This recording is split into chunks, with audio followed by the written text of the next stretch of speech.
रहल छी माटिका एक्सप्रेस के शानदार प्रस्तुति।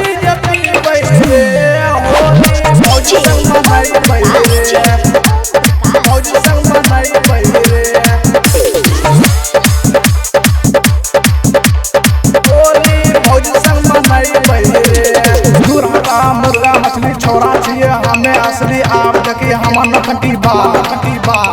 भौजी सब के मरले सब छोरा ए मरले पिचकाई में रंगो भोर के साथ पिचकाई में रंगो भोर के साथ दूर हटा मुर्गा मछली छोड़ा छिए हमें असली आप देखिए हमर नखटी बा भौजी सब के मरले सब छोरा ए मरले पिचकाई में रंगो भोर के साथ कि देसी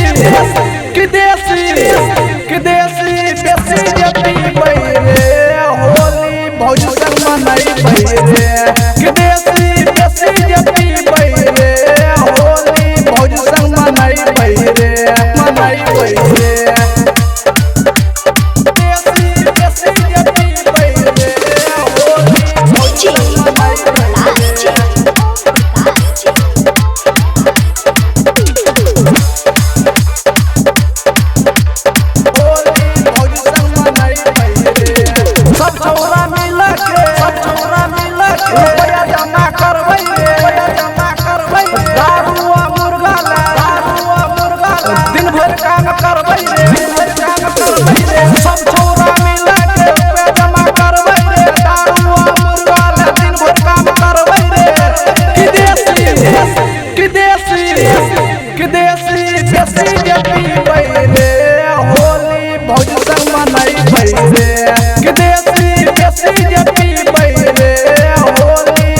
संग मनाई बैरे